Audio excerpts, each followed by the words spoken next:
Before we go to Lee. Mr. Chairman. Yes, what do you want? I love this guy. Mr. Chairman, I'm unlike Senator Tillis. I mean, if we're going to start this, I want an extra 3 minutes.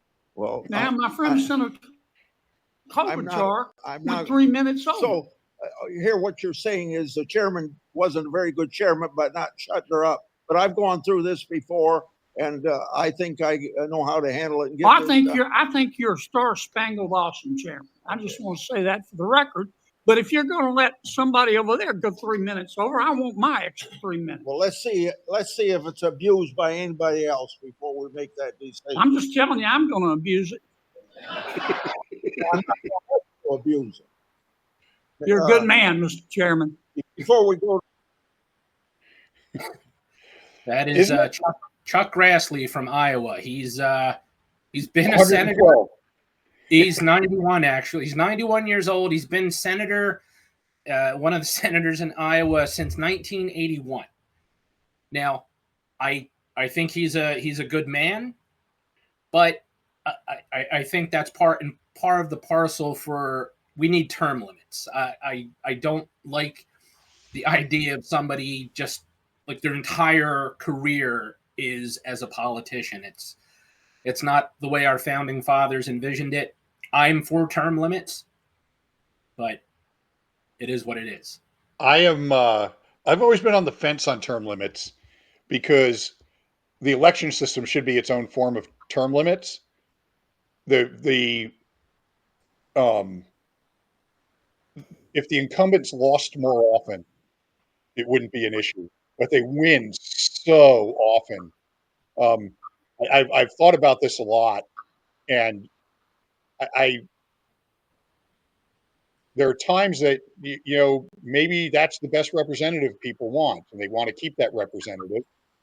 When you think about it, what would stop the Senate from the legislature, if it was a deep red or a deep blue state, from appointing the same person over and over again rather than being elected, because they were doing the will of the legislature. And but I think the way I would handle it would be with limiting the number of consecutive terms. So you would have to not run at some point, but you'd be able to run again. But it would put somebody else in as the incumbent when you didn't run. I see what you're saying. I personally think it should just be for senators 2 terms. That's 12 years.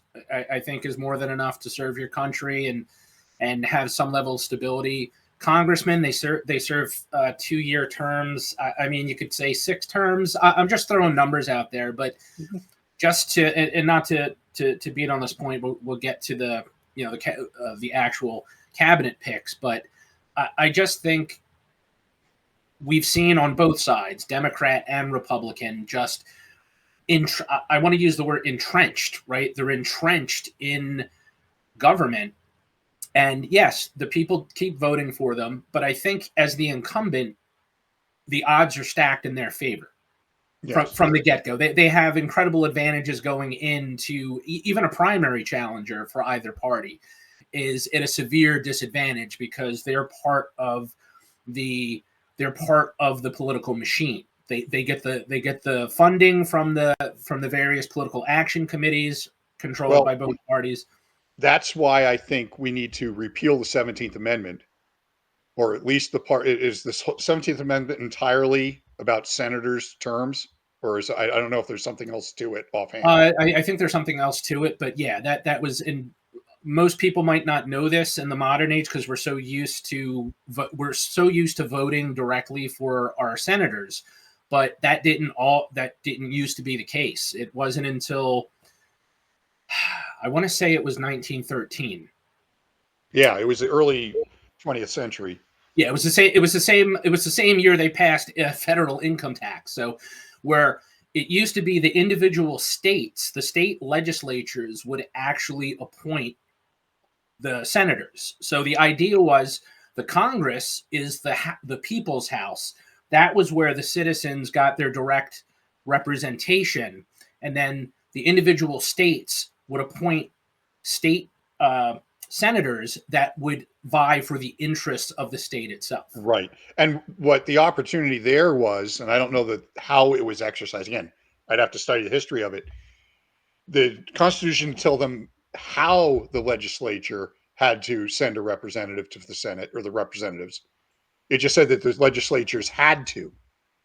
And so a state could make it a statewide election. A state could make it something, they would have their own means then, if you repeal the amendment, to determine how did they determine who their senators were when the terms came open.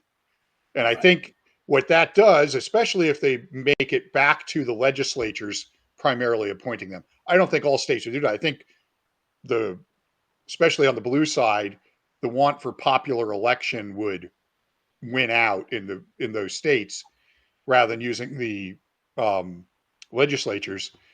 Is you take out how much of the campaigning a senator shouldn't have to be campaigning for reelection. They should be finding out from their legislature whether they're coming back or not by how well they represent. Exactly. I agree. And there's political campaigning within your state then in how you're representing your state's wants and needs, but it's not raising hundreds of millions of dollars and primarying people and all of those things that go on. It really makes it so that the governors nominating, I think, was typical, and then the legislatures approving becomes more typical, and it becomes local politics as opposed to national politics surrounding each senator. Good points. Good points.